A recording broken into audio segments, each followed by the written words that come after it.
We have Stephanie Casey here today, who is the founder of Dallas Love Bugs. And honestly, she's just a hero. So if you guys see her on the street, give her a high five. She is amazing. You're such a resource. Stephanie, we are honored to have your time today. Thank you for being here. Thank you. Thank you so much for having me. Hero's pushing it a little bit, but thank you. Oh, girl, I don't think so. We're going to get into all of that today. And so Stephanie and I were talking a little bit before we started, recording. And truly, you guys, this is a topic that goes so deep. We are going to just get that tip of the iceberg today. We're going to talk about what's going on. We've all been seeing so many segments on TV and social media about animals and needing homes and euthanasia and just all of these really difficult Mhm. topics. So Stephanie's here to provide some clarity, help us to understand what's going on and what we can do to really help make some change because there's a lot to look at. So, Stephanie, will you first tell everybody about what you do, how you're involved with Dallas Animal Services, just kind of the 411 on that? Yeah. So I started with Dallas Animal Services because a friend educated me about kill versus no kill shelters. And I'd Okay. always sort of grown up saying we should support no kill. And then a friend educated me about what a municipal shelter is, how they're open intake. So they don't have the choice or the luxury to be no kill when they're at capacity and there's nowhere for the animals to go. That's when euthanasia happens, right? So when I was Mhm. ready to adopt a dog, shortly after that, I went to DAS, Dallas Animal Services, and I adopted my dog Sage. And a few months later, I wanted to give back, so I started volunteering, and then it just snowballed from there. I've been in media and communications my whole life and career, and so it was really clear to me that there was sort of a missing angle of connectivity and education missing. And so I started filling in those gaps with my content with Dallas Love Bug. So I feature dogs that I interact with at the shelter, and then also have educational materials on my website and put out stuff that just lets people know how they can help and like let's keep it positive, we can change Yeah. this. So that's sort of my where I come from with all the work. And just as you get more involved, you are more involved and know more about what's going on. So I'm just really sort of aware. I'm developed relationships with shelter management. I'm on the Animal Advisory Commission for Dallas now, the city of Dallas. And so as you sort of make these connections and just participate in a bigger way, you can really understand the bigger picture and how we can affect change.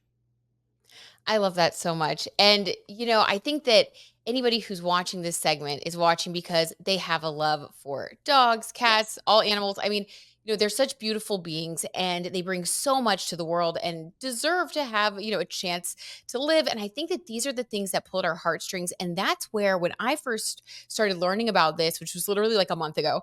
I'm new to this too, and I really want to learn.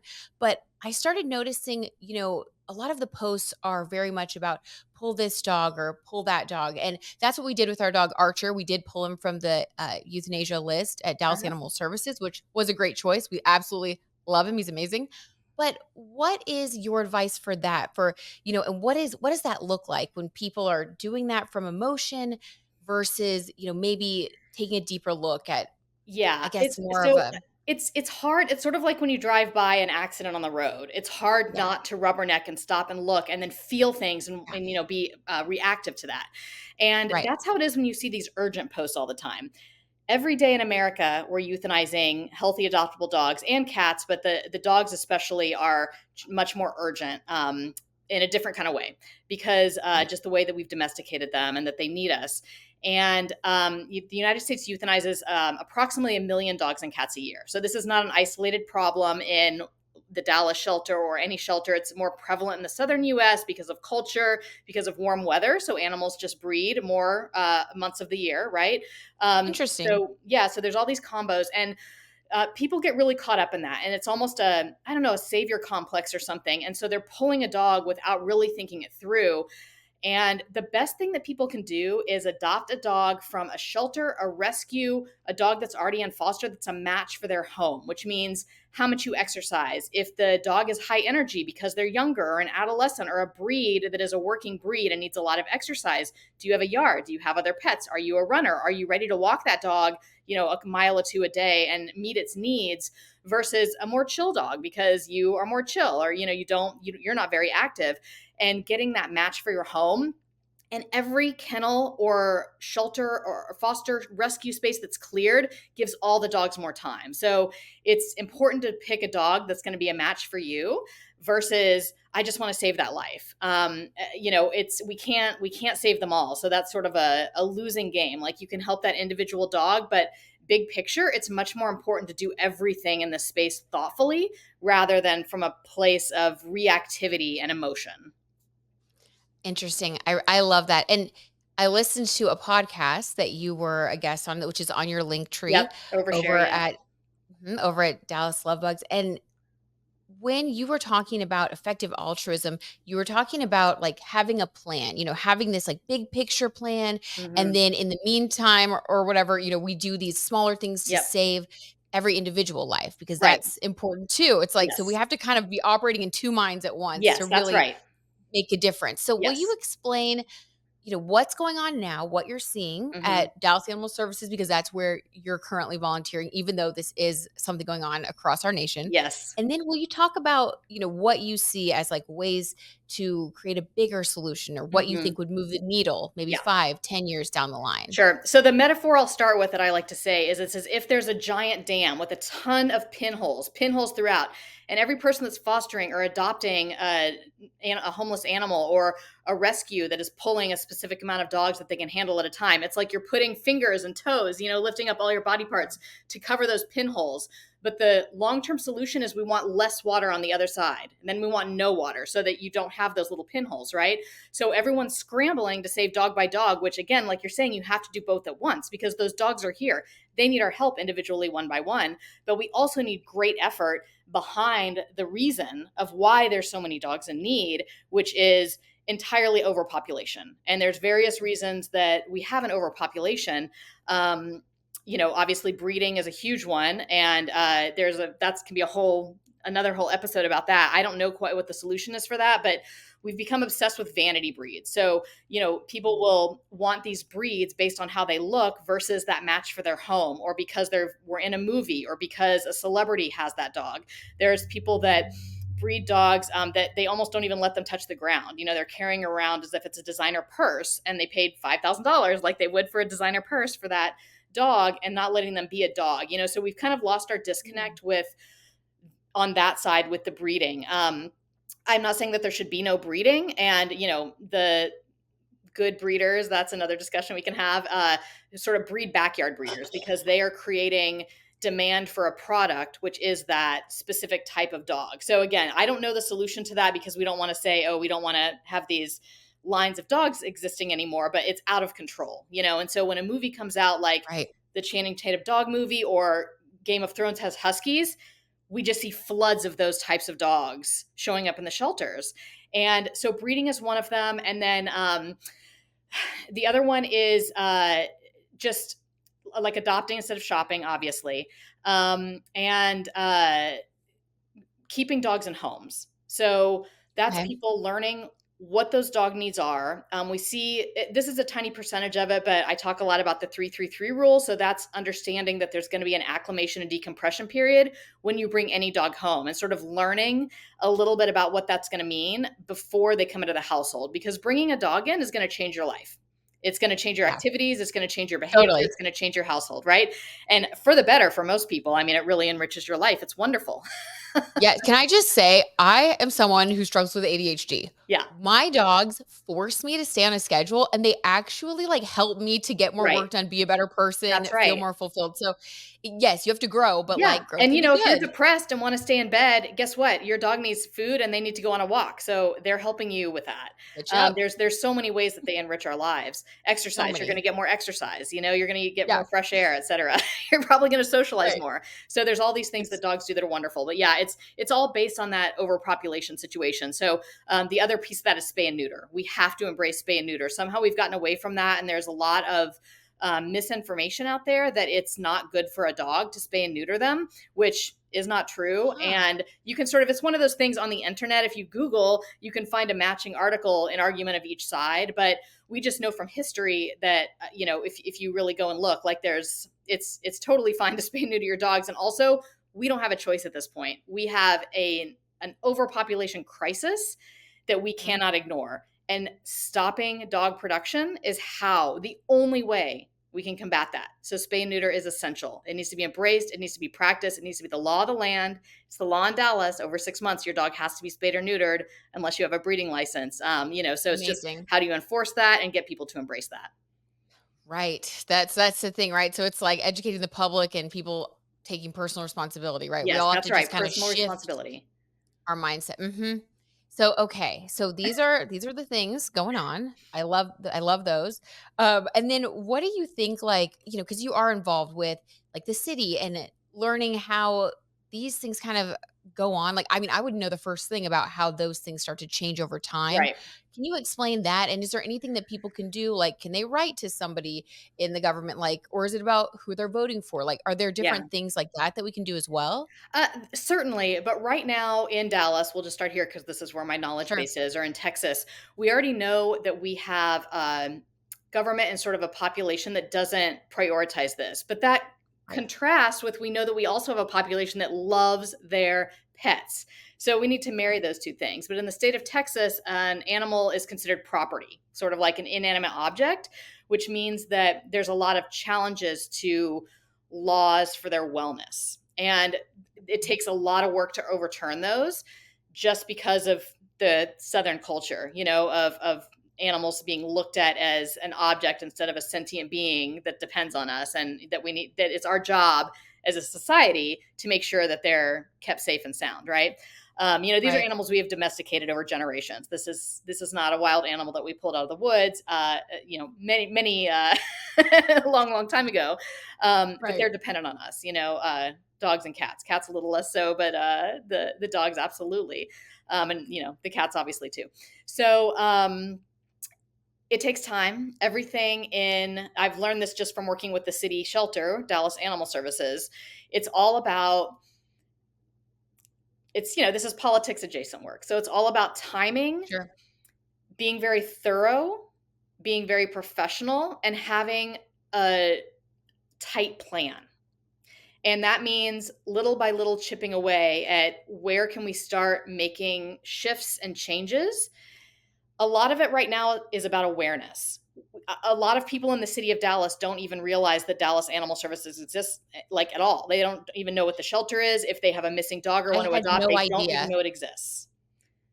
I had no idea, and I am embarrassed to say that, but I really just had no clue. Well, why would you? So I mean, it's like there's no money there's not a, robust PR team at DAS that is just doing radio and billboards and, these kinds of things. So those of us that have kind of jumped in to help be that megaphone, it's helping, and that will just grow. But the awareness, I think, right now is the most important thing, is just okay, educating at every opportunity that the municipal shelter exists and why it functions as it does with that kill no kill. Do you want to talk okay. about that a little bit, or? Please, Okay. would love to know. Yeah, so kill no kill is sort of it's a shame that exists because it confuses people, as if some institutions say we want to be a euthanasia facility. That is our choice. We would like to euthanize healthy adoptable animals.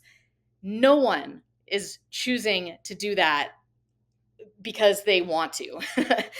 Right. Rescues that are nonprofits and essentially private businesses have the luxury to say, we're full, or we've had an outbreak of some disease at our facility, so we are closing intake to get Mhm. that taken care of before we take any more animals. They have that luxury. The municipal shelter is an open intake. So dogs keep coming. They don't get to close their doors. And when they're at capacity, when those rescue and foster resources and adoption resources are at capacity, that's when euthanasia happens. And there are teams of people, armies of volunteers, rescue partners, staff that are working around the clock to affect Yes. positive outcomes instead of euthanasia. It's just an overwhelming volume that is very challenging to address.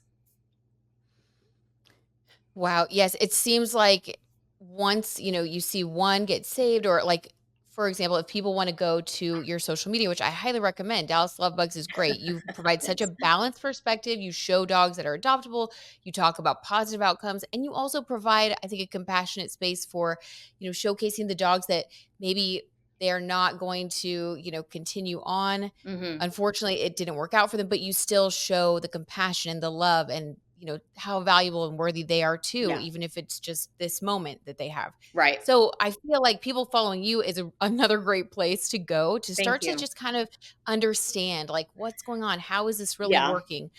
Because it is confusing. And when you go there, the shelter, it's like, it seems very sad and it seems Yeah. very, very dark. It's Will you talk overwhelming. about Mhm. Yeah, it is overwhelming. Will Mhm. will you talk about that and about, Yeah. the way that the shelter functions and why? Yes. So, what I always tell people, there's a thing called compassion fatigue, which when you start feeling dread, like you're carrying the weight of this on your shoulders. If I could only post one more dog, if I can only foster one more dog, if I could only do one more hour volunteering, and you're dreaming about this stuff, you're lying awake at night with anxiety about it. It's time to take a break. That is compassion fatigue. It's seen all over this industry, whether it's staff or vets, people that are in rescue, or even volunteers at the shelter. You just need to step back and refuel. And I have to do that all the time. But the way that I keep my balance and perspective with it generally is exactly what you just said. When I'm with a dog, I'm with this dog right now, helping them in this way, and this is everything to them right now. That's if I'm fostering a dog, if I'm with them in the yard, if I'm giving them a treat at the shelter that makes them really excited and happy. We have to just take those moments because that's how the dogs are. They live in the moment. They're not projecting forward and back and writing their memoirs and looking forward to Yeah. retirement on the porch with their grandkids on their lap. They're living in the moment, right? And so that's the way to think about it. And even with how I feature, obviously a very limited number of dogs compared to how many come through the shelter, that's how I can help the most is sort of concentrating on the ones that I can help and then doing my messaging. And so I really counsel and I try to mention it frequently that if you're feeling the overwhelm, just take a break. And if there are some people that the shelter is never going to be a place for them, like volunteering there is always going to feel too heavy and like too much and you can't compartmentalize the way that I can or some other people can. And that's fine. There's so many other ways to be involved and help. There's even remote volunteer opportunities for every shelter and rescue. So writing bios, doing networking between like with a lot of rescues need help just networking like between the fosters or the medical department or coordinating transports, things like that. There's all these ways to help Ooh, that I could you do don't have that. to be at the shelter. Okay, I love that. I'm Yeah. gonna get on that after we do this interview. That Yeah. I love that. So there are so many places that, we as a community can contribute and try to make things better in our Yes. own small way, right? Everybody does what we can and That's right. then that adds up to something big, right? And so that's where we get that hope and that forward And that's momentum enough. that That all adds up, right? Every little bit of that yeah, adds up. And we can all only do what we can do based on our time, our financial resources. If that's just commenting on a post to boost the algorithm, that counts. I mean that's a lot and that's helpful. So it's from teeny tiny minute things like just participating on social media as you can and you feel like you have the compassion stamina, all the way up to huge donations or spending a lot of time volunteering or fostering. I love that. And so will you talk more about that? Because, okay, so I'm using this podcast episode that I listened to for reference because it was Yeah. amazing. You Mhm. guys went so deep into just all of these sectors of like how you can contribute. So when it comes to donating your money, that's a big deal, right? Yeah. We all have like a limited amount of resources that we can personally donate. And there is a lot that we see just on social media scrolling. You'll see Yeah. these really Mhm. sad photos. You'll see, and it can feel like, well, should I give to this organization? Should I give to Right. this person? Are there some good organizations that you personally recommend that if people are wanting to, donate that, Yeah. you can vouch for? Because I, Well I feel well, like and that's actually sometimes important because this is a really easy space to scam people. So, there are rescues that make up stories and media. There are pages that don't do anything that are really good at marketing that people will just throw money at interesting. because it's so easy online, just bing, bing, bing, bing, bing, to send it. So it is really important to vet who you're supporting financially or really in any of the ways. Um, I there's so many. I almost wish I made a pre-list, but I'll tell you some of the ones that really support Dallas Animal Services efforts. So obviously, there's Friends of Dallas Animal Services, and these are the nonprofits that I'm going to list. But even like my work, I get support for my content and media creation. I'm not a nonprofit, but there's other outlets too where you can give and support and however you want to do that participation. But there are a group of nonprofits that are really big rescue partners with Dallas Animal Services that are constantly pulling dogs and large batches of dogs. So one of those is Operation Kindness, which is a very established rescue. Everything's above board with them. Their current, I don't know if it's called president or CEO or executive director, but he came from running Dallas Animal Services and then bounced over there. So he has a very tight relationship at Jameson, Wow. and they help a lot of Dallas Animal Services dogs, medical care. They pull a bunch for transport to move them to rescues out of state. Another one that moves high volume Dallas Animal Services to other rescues out of state is Hearts and Bones. They are Dallas and New York City, and so they will get tagging means they're sort of taking ownership of the dog from Dallas Animal Services. They will be in foster in Dallas for a couple of weeks and then go on transport to New York City where they're fostered there until they find an adoptive home there. So those are two that do very high volume pulls or tags of Dallas Animal Services dogs. And then Dallas Pets Alive is another one. They have a program called PASS, which is Positive Alternatives to Shelter Surrender. So that's a great program to support where they will help families if, let's say, they're surrendering their dog because they have an expensive medical need that they cannot afford. PASS will step in and help them afford that medical so that they can keep their dog with their family. Programs like that are just wonderful. And then the Love Pit is another one that's really terrific that pulls specifically bully breed dogs, that pulls a lot of Dallas Animal Services dogs. And there's a lot. There's many wonderful rescues, and those are some of the big ones. And I I wish I had a list actually of the smaller ones, because the smaller ones, every $25 or $50 that can be given to them, or even $10, $5, that is so much more to them than these rescues that have $1 million budgets, plus, which are some of the ones that I just listed that are high volume. They've gotten to that point where they have really good funding, and so that they can do more work. But the little ones too need a lot. And I don't have a list with me, but You know what? That's okay. I'm going to create over on the Bees in TV Instagram for everybody watching this. If you go to the Instagram, there's going to be a highlight by the time you guys watch this. And I okay, will good. include just all types of different organizations, including ones that you can send to me after, Okay, Stephanie, great. the smaller Yeah, ones. yeah. Let me do that. Amazing. No, you're oh my gosh, you're so great. That also makes me think of, like, what you said about the holes, plugging up the holes. It's like yeah, maybe there is a big hole that a big organization like Operation Kindness can plug up, but there's still a little hole over there that, that's right. the people with the small organization, they're helping these 3 dogs, these 4 Yes, dogs. So it's yes, like, and every life counts, and yes. especially in this what really is a crisis. I It mean, is. it It's a truly crisis. is. It's a never-ending crisis. And people like you are really helping to move the needle, educate us.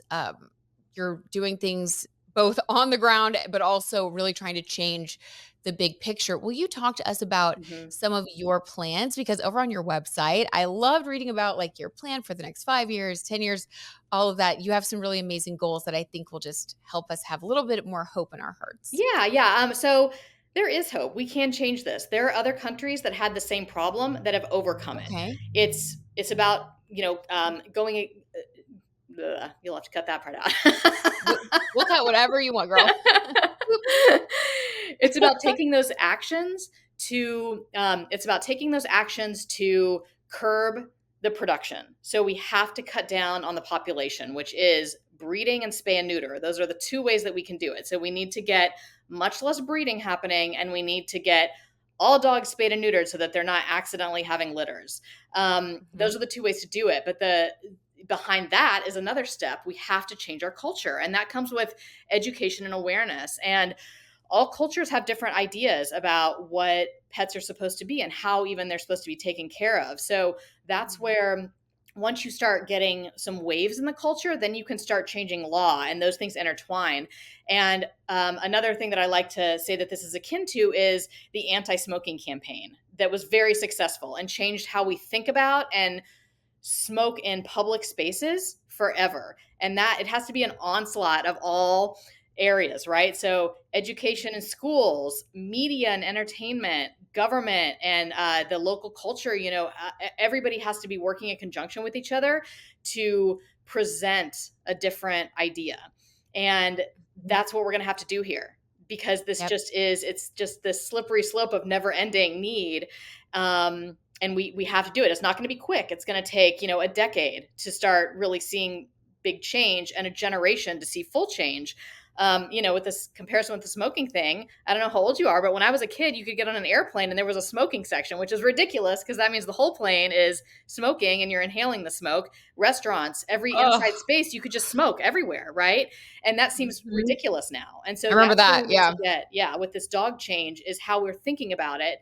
Um, to me, I talk about things like costuming dogs, all the things we see on Instagram of sort of cute dogs or dogs that have perfect training, and they only show that, but they don't show all the work that goes in behind it. And so, it's learning about that stuff and really dog respect. That's like the costuming or Mhm. the just sort of cutesy, like just presenting them as if they're little dolls or children, and they're not. They're all little predators. Even the little fluffy white ones, they're little predators that we keep in our houses, Yes.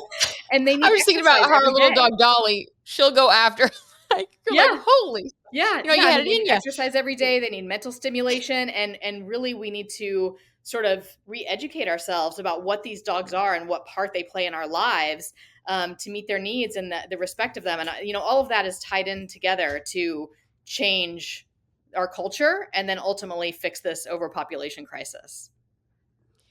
Yes, oh my gosh. So the okay, so hold on, let me back up here. Yeah. So would you mind sharing how your dogs function in your home? Because you're a busy person, you're doing a lot, you're working a lot. So for anybody else who's in that same situation, wanting to kind of shift the way they view their relationship with their pet, how Mhm. do dogs function in your home? What do you think is, Well, I have you 1 know dog and 2 cats, and they absolutely always come first, so, I'm not gonna be sacrificing my own dog's exercise and connection with her for going to spend more time at the animal shelter, for example, so it's just Mhm. finding that balance. And same with Sure. fosters. I've fostered, I don't know, 20 or 25 dogs or dogs and kittens, in the last couple of years for Dallas Animal Services. And I'll bring in specific kinds of dogs to the home usually that I know will vibe with the rest of the animals. And I do very slow controlled 3-3-3 acclimations, which is 3 days, 3 weeks, 3 months. It's sort of a stepped in, graduated thing of integrating them to the household. And Mhm. right now I have a senior cat. Like she's, just in the past 6 months or so, she's getting up there. We have little stairs that she gets up on the bed and that kind of thing. So I'm not going to bring home an adolescent high energy dog that's going to stress her out. This is her house, so they come first. So sometimes it's just not a match for an adoption, for foster, whatever. And that's okay. You don't, when you throw out being a hero, like you don't have to be a hero and sacrifice everybody's well being in your household, Mhm. including your own, to, help a dog. And, that's really not helping them anyway. If it's stressed out and not in the right place, that's not a match for them either. So it's really just about finding that balance. And everyone is going to have a different scenario. And, it's Mhm. never perfect. Like training is an ongoing thing with a dog. Yeah. There's going to be days that they've mastered everything and it's great. And then days where you're like, have we never trained anything? What is this? Right. Exactly. Um, Exactly. yeah, and that's just how it is. And so I think like tempering expectations, knowing that there's good days and bad days, knowing that anytime you bring a new animal into your home, whether it's foster to adopt, it's probably going to be hard at the beginning. Sometimes it's a great Mhm. fit and you just have a dog that's super easygoing and it's like, that was easy, but it's Right. usually not. It is going to be work and you are going to have to learn Mhm. things. But as we talked about in the beginning of this, it's going to change you. Like I sort of am like, I have this thing of can dogs save the world, but we have to save them first because it makes you be calm, be on schedule, exercise more, be a healthier person mentally and Mhm. physically when you have a great relationship with your dog and you're meeting their needs. 100%. I totally agree with that, and yes, I definitely think they can save the world. Just the amount of compassion, the Yeah. love, the changes they make in our brains and Yes, our that's right. chemistry. They It's say that it's when you really look in a dog's eyes, like when you lock eyes with them, that it's that same serotonin, like dopamine release as a newborn baby for the person and the dog. I love it. I feel that. Absolutely. Absolutely. My dog's not we're always gazing each other's eyes, like, but it's just like you feel that love, and it enriches your life and your spirit so much Yes. in countless ways. So it's a Yes. partnership, right? We're That's right. That's we're all exactly just it. partners, you and your Yes. dog. Yes. It's a relationship. So, okay, so for people who are wanting to help and they do have a little bit more bandwidth to where they could foster. Mhm.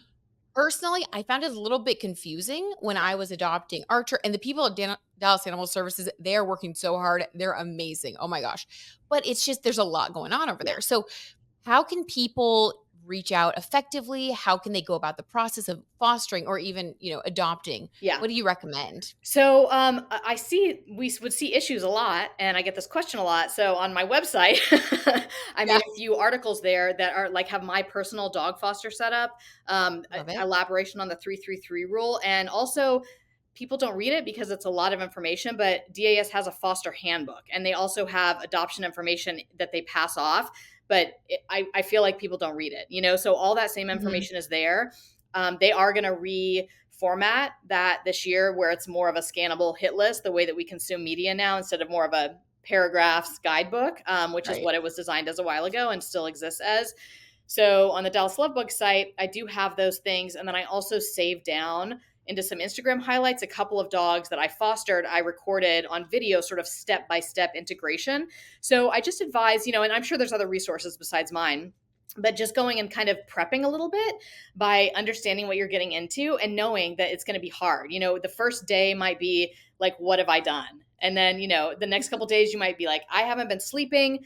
I'm figuring all this stuff out, and then it starts to settle into a groove, and then once you've fostered a while, it's easier and easier, but you might get a challenging dog, that has a problem you haven't dealt with, and then you go to for Dallas Animal Services, we have a foster Facebook group where you can connect and ask questions there, and then other people will pipe in that have had the same experience with advice or help. And sometimes it's not that fit, so you either need someone to take over, or sometimes have to return the animal to the shelter if it's really compromising your personal well-being, which happens sometimes. Or some people just aren't equipped. The same way maybe some people can't volunteer on the ground at the shelter because it's too sad for them. There's some people that just are not made for fostering. So then figure out another way to help. And you had asked earlier, sort of, where do people start? And I think that the place to start is to start learning about the different spaces where you can help with rescue or the shelter in volunteering or fostering, whatever the things are, and find something that's a good match for you with your skills. My dog is drinking water in the back. I'll wait till she's finished because that's picking it That's all up. right. Okay. He's gotta do what he's gotta do. Yeah, yeah, but to find a place which makes sense for you, and so that feels comfortable for you to jump in and help. That is not too taxing on your time and energy, and again that compassion, well-being, because that's really important. Like, we cannot help if we're not at our healthiest. We cannot help our best if we're not at our healthiest. So it's really important to jump in where you can, and none of us can do this on our own. So understanding Yeah. no single one of us or even a big group can solve this problem alone. Everybody has to unite in these efforts, and we just have to keep chipping away at it. But change is completely possible. We've seen it done. We can do it, and I believe it will happen. I do too. Oh my gosh. That is amazing. Beautiful, beautifully said. And it is like, I love that you also said, start where you can, start learning, start figuring it out. It's a process. I love it. Thank you. Thank you for all of this. This has been really informative and Good. also hopefully really energizing for people watching. I hope that everybody's starting to kind of get on the same page about the fact that this is a really big issue, Hmm. but, we can figure this out. Like we figured out other things. Yep. This might be one of the new frontiers of us Yes. creating a new wave of change in this Yes. country. That's right. And Happens all the time.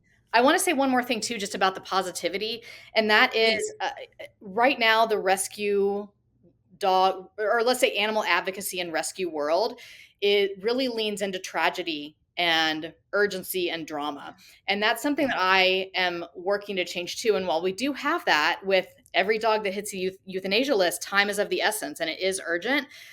And that it's the more extreme need animals are going to fundraise better for a rescue. For example, if they post that on media, people are immediately going to have their heartstrings pulled more to give more money. So it's a really challenging for them not to do that. However, almost all the dogs in the shelters and rescues are not damaged. They're healthy, adoptable dogs. They may have a little stress from being in a kennel for a while, but in general, they're just good dogs that are in between homes. And I think that that's what we need to change our focus to, instead of this sort of sad, tragic scenario, which, overall, the situation is a bummer, but these dogs are not sad and tragic for the most part. They're just in between homes. I love that you said that. And I 1000% agree. Like, even I just saw today, Dallas Animal Services posted that they have a lot of German Shepherds, Yeah. and our dog, is part German Shepherd, part Husky, we think. Mhm. And, like, great dog. Like, honestly, I used to get kinda creeped out if I was ever at home alone. Now I don't. Like, there's Yeah. so many awesome things that a big dog will do for your life too, Yes. Yes. and he's super smart, like, so fun to go on walks with. I've had to get my strength up for sure, just, Yep. but there are all these cool things that come along with a big dog, and I've never been a big dog owner before. But, like, Dallas Animal Services has a ton of big dogs right now. Yes. So if you're well equipped, if this is something you're interested in taking on, maybe you need a little bit of a guard dog to feel safe or whatever at your house, there are tons of them. And right now, adoptions are free and have been for some time. So, there will be other costs associated with a dog. Dogs are not Mhm. cheap by any means, Right. but I mean, wow, what a bargain for you that you Yeah. get like this amazing dog to be your companion. Yeah, and So, there are a ton of great dogs. not all big dogs need someone strong to handle them. There's lots of mellow ones. I mean, I featured a few yesterday, Mhm. Great Danes, and one of the huskies I handled yesterday was more of a slow motion husky. She was real chill, little I Bailey. saw her. Oh, She's she's great, so and so they're all beautiful. different. So that's really again about, Yes. that match for your home. And the other thing I tell people, because a lot of people come to the shelter and say, "Where are the small dogs?" And I say, or "Where are the puppies?" And the Mhm. thing people need to know about small dogs and puppies are, number one, they're going to have to use the bathroom a whole lot more than a big, already past adolescent dog. Uh-huh. They're going to have a lot more energy. Their exercise needs are going to be much higher. Their mental Mhm. training needs are going to be much higher. So those dogs need homes too, of course, but people gravitate to them. I think they'll be easier, which is not really the No. case. No, it is not. And just to just to chip in on that one too. So with Archer, he was already 2 years old when we got him from Dallas Animal Services, Mhm. and I'm telling you, it was amazing. Like, first couple days even, he was just sleeping at my feet while I worked on my computer versus Dolly, who we also love with all our hearts. We got her when she was a puppy, Mhm. and I mean, sitting by my feet while I worked, are you kidding? I was up every 2 seconds. I was almost having a mental breakdown while we were potty training.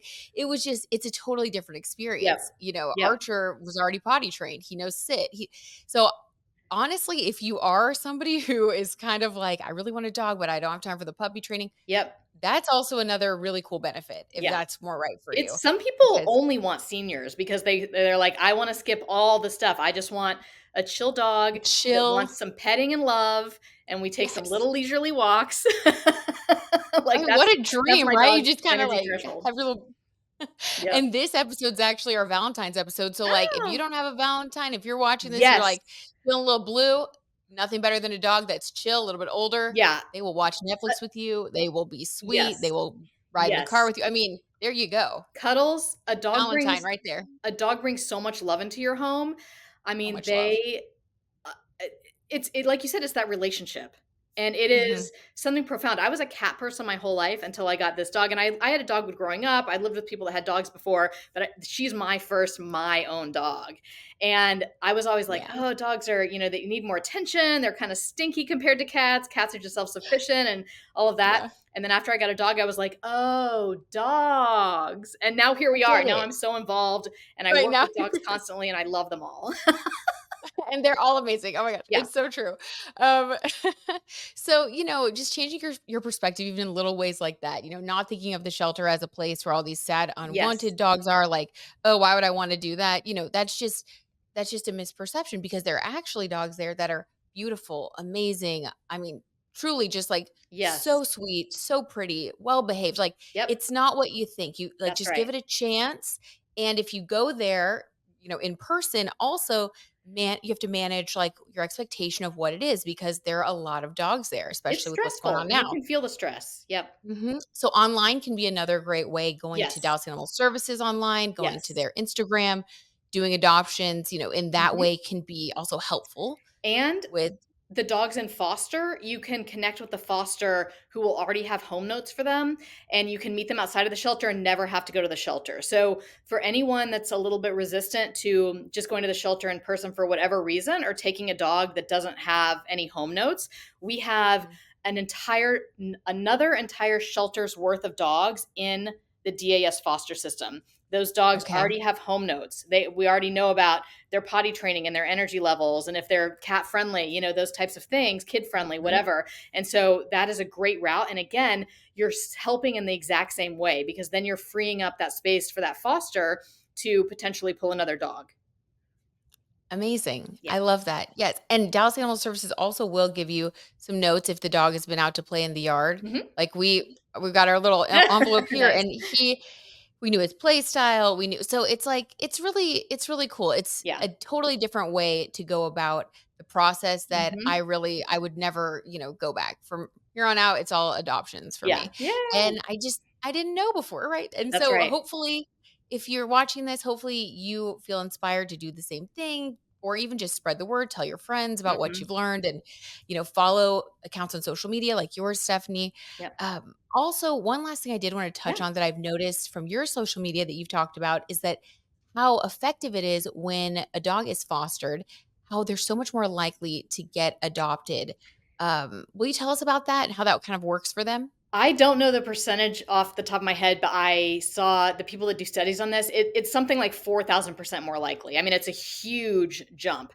And that Mhm. is because they're out of the stressful environment, they're relaxed, they're going to be probably cleaner, and they're getting their true personality out. So, I mean, I recently pulled a dog named Rocky, who was a great Pyrenees mix, and he was at the shelter for 2 weeks. He was in a very visible kennel. He was too scared to go unleashed to the yard, but a sweet doll in his kennel. He was really, really chill. Great Pyrenees are really mellow generally. So I brought him home for a foster, and I had two applications the next day, and he left barely over 48 hours after I pulled him, after sitting in the shelter for 2 weeks, and it was a perfect adoptive Wow. home for him.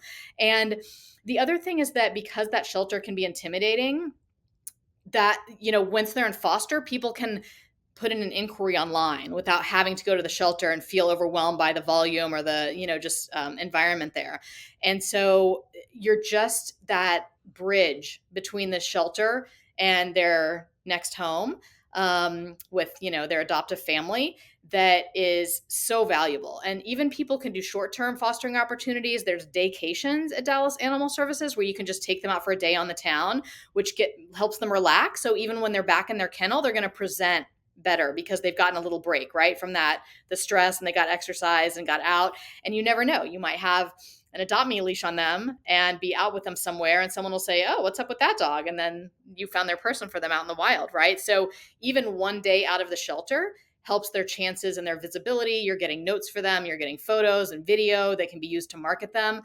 So it's really helpful to get them out of those kennels for short or long term. I love that. I even like the daycation. Again, Mhm. do you need a date for Valentine's Day? Because a dog is Totally. ideal.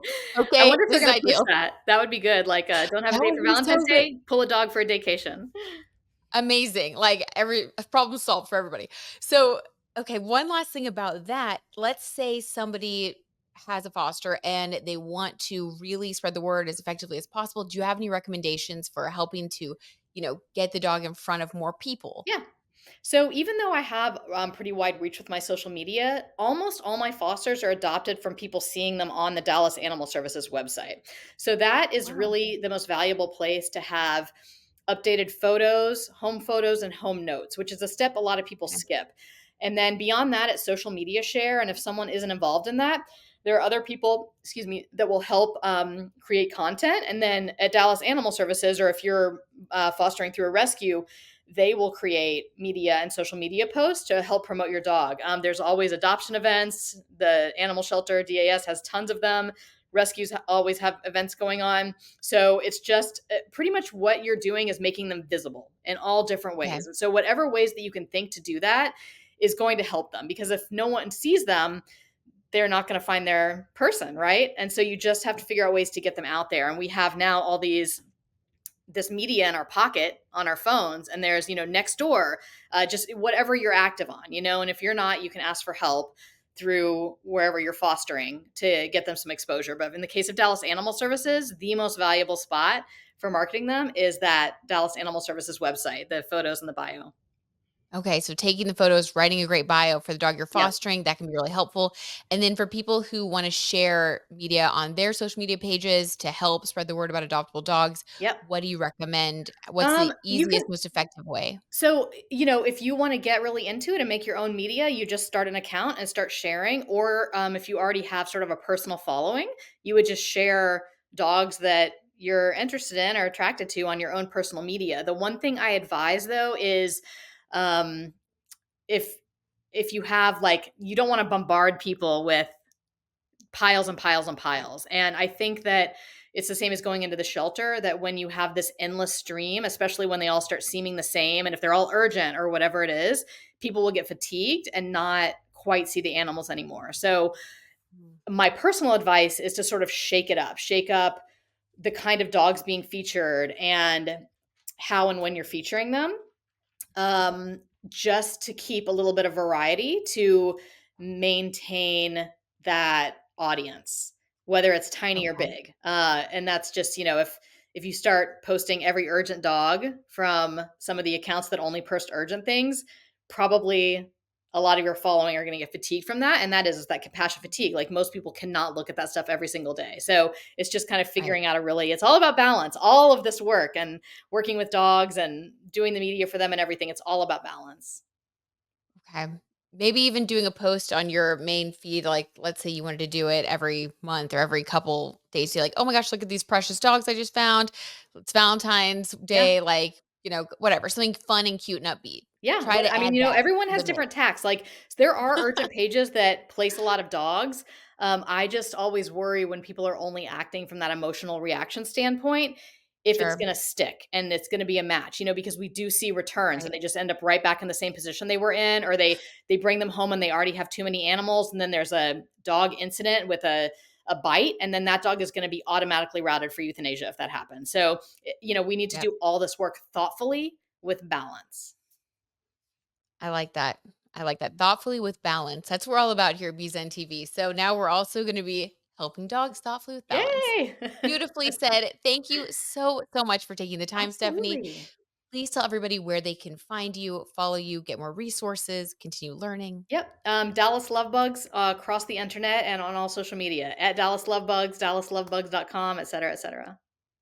Amazing. All right. We'll put that all up on screen as well. Thank you, Stephanie. Thank you for having me. This was great. Thank you so much. Oh my Yay! gosh. All I right, really got a lot appreciate of it. stuff. We got a lot of stuff. Thank you for staying here almost an hour. Oops. It's down here. I Hopefully, really you got all appreciate my it. any of the gibberish. You please. It was all so amazing. I feel like I was just out of my depth, like, right and left. I didn't even know what I was saying half the time. I'm like, what am I even talking about?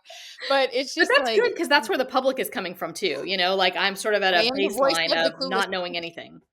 Right. I will Yeah. be the voice of the clueless public today. Good 100%. job. That's how I feel. Gotta do it. But thank you so much. And please let me know how I can continue to support you. If there's like, if you ever want to tag Bees in TV, like in stuff, I'll share it. Just Cool. anything, really. Okay, awesome, yeah. Um, I mean, I I'll want to keep help figuring for out the long collaboration term. stuff, as I keep going here. Cool. I'm trying to once am making enough money from this where I can hire, like, an assistant and start, Right? putting out tasks and all that, but again, that's the Yes. 5-year plan, so I'm in, year 2 now, so, we'll keep going with it, but, things are looking Good good, for and you. like I said, I get regular communication from people that this is something that wasn't there that is inspiring them and giving them hope, and it's just building on It that, is. so, I'm excited about that. It really is. I mean, you're the only resource that I've found that has explained things in a way that I can understand, has provided both hope, but also realism. And Yeah, I trust what you're saying. I find that, like, I was even talking to my husband about this because I had been donating to these other organizations that it's very sad. And, I've done that for a long time. yeah, But then I started thinking, I was like, where's that money going and what's it really doing? yeah. Right. And so then reading your website and your blogs has helped me to really understand just kind of the way the industry works. It is an industry as well, Yes, that's and right, nonprofit and versus there's a profit, lot of money in it. There's a lot of money in rescue dogs, and there are people that take advantage of that kindness and right, compassion towards the animals for sure. right. And we want to be sure that the money's going to the animals to help them. Yes. So it's Well, like and it's a and the whole people thing. doing the work, I mean, I think that that's Absolutely. we didn't talk Absolutely. about that, and we don't this is, again, a whole 'nother topic, but about the industry, Mhm. but there is a sentiment of like no one should be getting paid, which is ridiculous. Like the people that are What? fostering constantly should be getting How can paid, people volunteering. survive? I mean, you have to pay your mortgage and, like, go to the doctor and eat Exactly. food. I mean, that's just you can't it's not sustainable, and so that's something else that needs to change, and, that's something that I get critiqued Totally. for, as I monetize this, even from people within my own circle at Dallas Animal Services, and that hurts, Really? but I'm like, "Guys, you got, It like" does hurt. it's so much work, like, I'm doing full-time hours of this, and, the meager income that I am able to make so far from content, like, does not cover almost anything, like, maybe a grocery run, once a month or something, maybe. Like Right.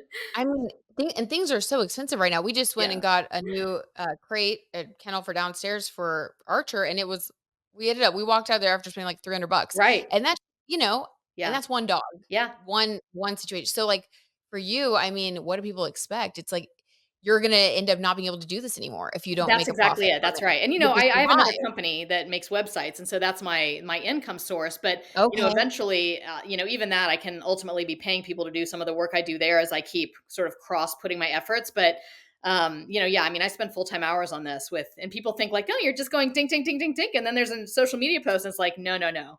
It's a lot of work, a lot of time, and a lot of skill. A lot. And I see it, I recognize it. That's why I was like, you're a freaking hero, literally. I mean, what do you know your zodiac sign, by the way? Sagittarius. Okay, I was like, maybe she's an Aquarius, maybe she's a Capricorn, I don't know. Sagittarius? Okay, yes, the philosopher. I see. I see it. She's a thinker, yes. So also, will you tell me the name of your website company? Because I may be needing to hire someone to create a website for the show, and I also might know some other people who might Yeah, want a Lovage website. Inc., Lovageinc. Lovage Inc. Okay, cool. Well, thank you again, Stephanie, and just Yeah, please let I me know mean, if you ever anytime need you wanna do this anything. stuff, I'm always down. I'm obviously I comfortable doing always wanna media, do so this stuff.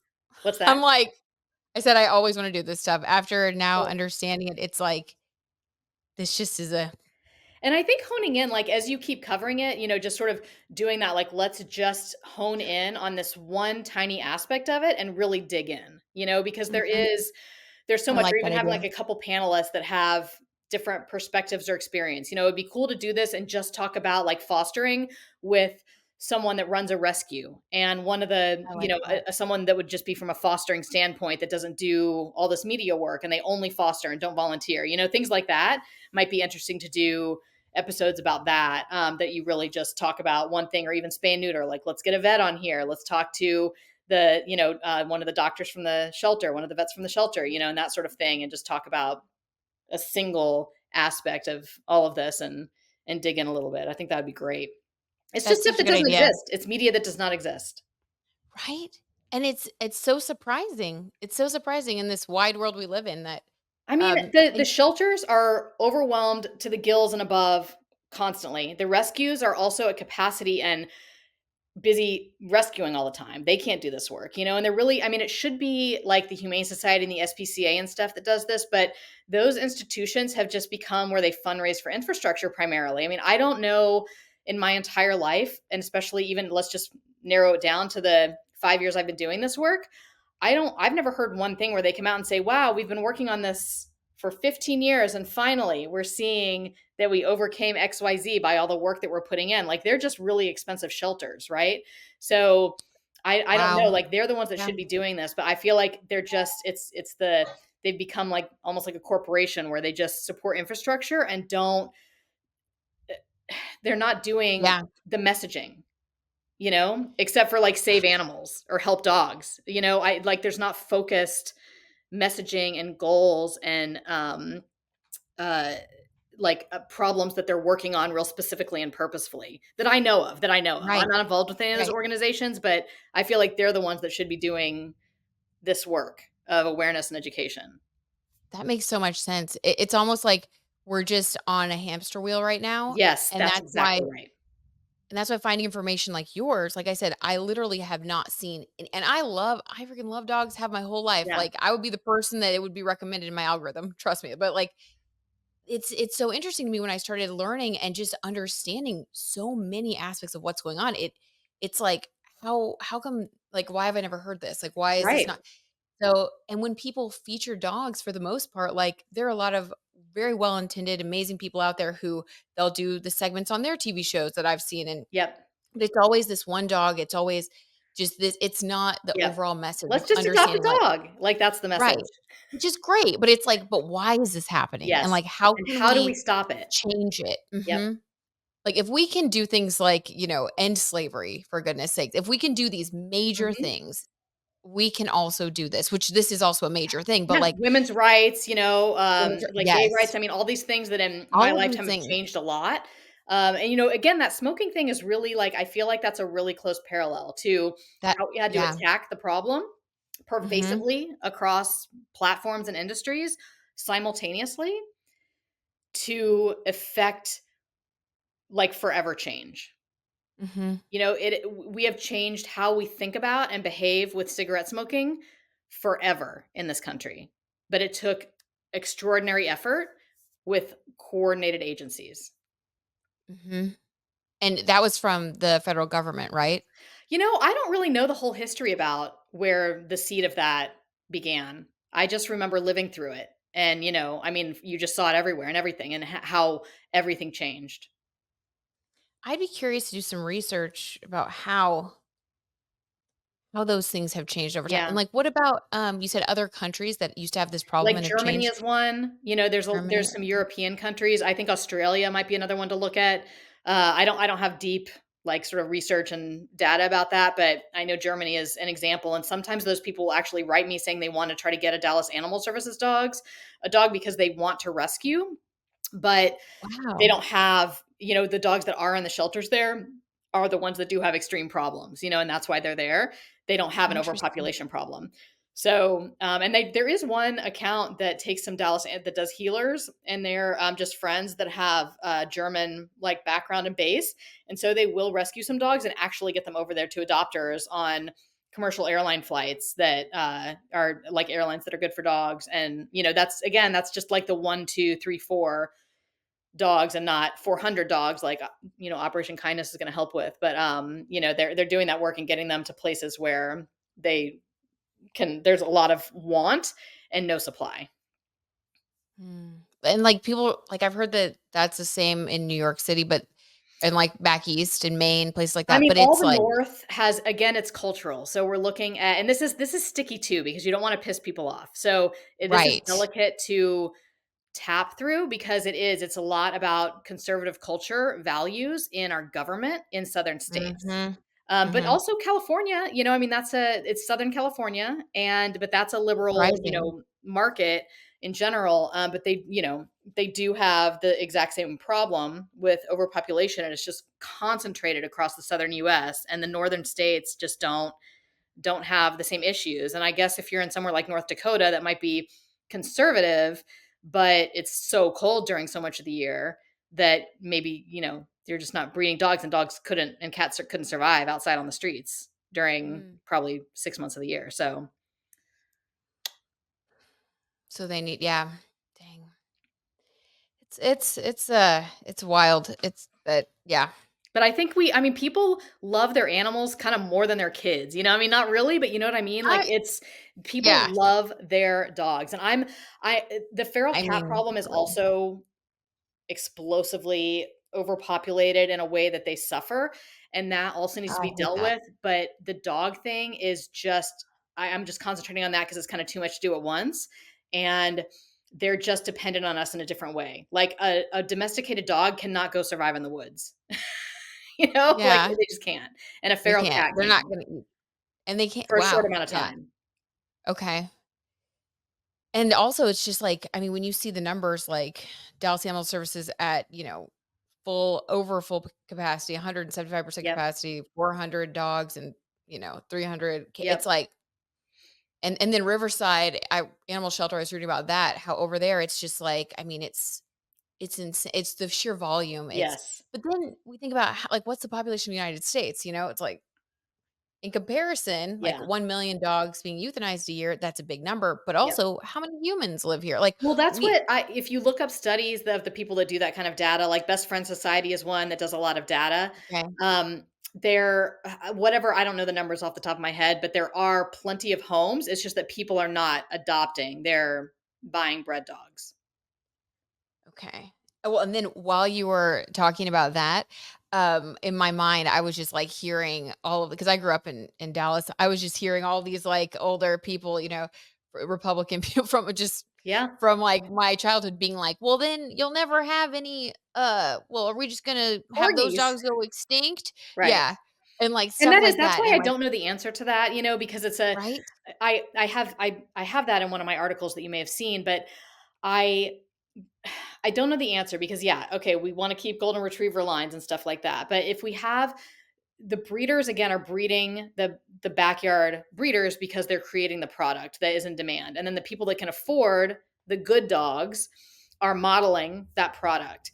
And I'm not really cool with female dogs being forced for repeat conception and pregnancy and birth. Oh, That feels wrong to me. And I'm also not into that if we say only these good breeders are allowed to do it and everyone else is going to be punished in some way that we can actually stop it, then only people with financial means can have good dogs. Like that feels wrong too in a it equitable does. society. I don't It like does. that. So like one Uh-uh. of my big grand schemes that will never ever happen is okay, you can still be a dog breeder, but you can't sell dogs. We just make it illegal to sell dogs. So you can't profit from it. And then let's see how many of those breeders that do it because they love the breed is what they always say. Like, oh, I breed, Dalmatians because I love the breed so much. And it's like, okay, if you can't make a dime off of that, and let's say you can only breed a female once, like let's see how much of them stay in the business of it, right? And so it's Right. just changing our culture too of is what a dog looks like important? Like the traits, breeders also they're supposed to breed for traits, So if you have a Mhm. dog that comes out and they don't have a trait of that breed, like let's say they're supposed to be a more chill relaxed dog but they're really excitable and that's in their nature, that's one that they would probably spay or neuter so that they don't continue to add those genes into the breed line, right? And that's what breeders are sort of Mhm. supposed to do. But as a society, I just feel like we're so focused on vanity and looks. And that's like the oodles. People call them doodles, but a doodle is a labradoodle. And we've gone way beyond that. We have everything mixed with a poodle. So I call them oodles. And people are Oodles and obsessed with doodles. those oodles, and they're just like bred like crazy. And poodles are very high energy, like sort of they're not chill dogs. And Right. that's why they were added with the Labrador, which is a more chill dog, but that's also a hunting breed, and so you're just putting these things together and people are like they're cute because they don't shed supposedly, most of them shed or low shed or no shed. And then also they look adorable like teddy bears, and that's Yeah. why people want them instead of thinking about what kind of dogs they are and what their needs are and things like that. So it's tough because we're all pulled to things that we're attracted to physically, Mhm. but Right. with the dogs, we just need to look at a broader picture of who they are to have a healthy relationship with them and breeding That and makes choosing. yeah, that makes a lot of sense, and, Mhm. like, it's almost like this, thing with our culture where there's, like, a good side to social media, but there's also this bad side to Yeah. it where people are spending more time on their phones, isolated, Yep. they feel lonely, we're caring more about looks, it's about the presentation, it's Yep. like all of that whole mindset, Yep. I feel like is really detrimental to Mhm. understanding things like, the way a dog functions and Yes. just really having the connection that we need to Yep. have in our lives, like, Yep. dogs are part of that, like what you said, how they'll save the world, it's like, dogs are a big part of that whole Yeah. piece, I think, Yeah, it's and so, yeah, socialization and all of that, for sure. yeah. All right, Well, well, I'll shoot you that media, from I'll put it on Google, in the next, hopefully, like, I'll try to get that done whenever tonight you or get a tomorrow. chance. Okay. Whenever you And get a chance, I'm gonna send, like, the finished product for this episode over to my editor tomorrow night, so okay. just whenever you get a chance, and then thank you so much. Sorry Yeah. if I seem scattered, I'm a little bit, like, just in this mode where I wanna learn everything and kind Yeah, of it's feel like free to send me any questions, or if you wanna I'm big on thank the voice you. memo, like, that's easy for me Me to too, I love those. yeah, so Okay, good, and I don't wanna, like, bother you or overwhelm you because 'cause you're out there doing the real No, work, it's okay. so, This is I mean, I'm happy to spend time on this because I'm all okay. about one to many. Like we can't, me just chatting with people privately in DMs, I can't keep up with that. And if I can reach 100 people or 1,000 people or 10,000 people at once, like that's better. So I'm Well, all we for have this. thir okay, good, okay, that makes me feel better about that. We have 36,000 on average women who tune into this show every single month who are returning viewers Great. who, they're all like they've given us the demographics from WFA. They're like people who mostly went to college, who have own a home. Mhm. So like these are the people that could adopt a Yeah. dog. You know, they could um, be interested in learning these things and have the means to do it. Good, So good. that's And I will say also too I wanted to mention this on the show, and maybe I'll just sure. say this now and, like, as if we're still chatting in case you want to include it. Let's do it. Um, Yep. the We do hear sometimes that people end up buying a dog because they've tried to go through a rescue to adopt, and there's all these hurdles. They'll say, "You're not qualified because you don't have a backyard or a fence, or, you have your kids are too little or whatever." And the answer to that is please don't buy. Instead, go to the municipal shelter where all you need is an ID and to sign an adoption contract. And it's an open adoption policy. So the shelter gives you resources, but it's trusting you as an adult human to be making the right choices for yourself and to be able to care for that animal. And the rescues have those sort of gates for adoption in place because they're trying to avoid returns. They're trying to get a good match. So if they have a dog that they know will be an escape artist, they might be denying for that reason, and so they have if it's not a match, they have to take that dog back. And so they're trying to avoid that. They have limited fosters. Most of them don't have a brick and mortar kennel place. So then they have to pay for boarding if a dog comes back. So that's why they so heavily vet. But if you're getting turned down by rescues, there's every breed in animal shelters, every kind of dog. So go look at an animal shelter. That is such good advice. Another thing, I don't remember if we said this or not, but another thing that I know you've talked about before that would be great for you to explain how it's really all the same pool. People Right. can get Yes. confused about will you explain that? Like how Yeah. it really is the same Yeah, pool of so dogs?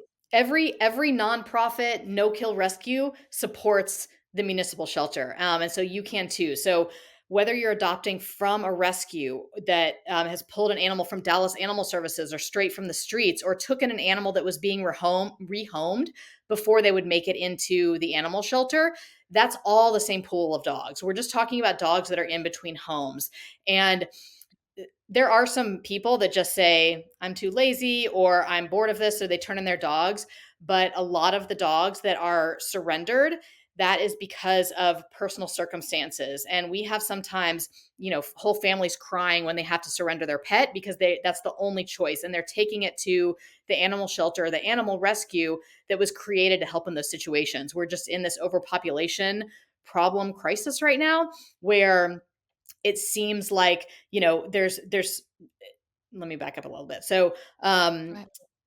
there's these whole families that might be crying when they're surrendering their pet, and they're taking them to the place that was designed and built to help in those situations. It's just that we have such overpopulation now that those dogs may not have a lot of time. And so it's important not to judge. It's important to just understand that these dogs are in between homes, and anywhere you're pulling a dog that is in between homes from, it all counts. It's all from the same pool, and it helps the greater population of dogs in need. Is that okay? Amazing.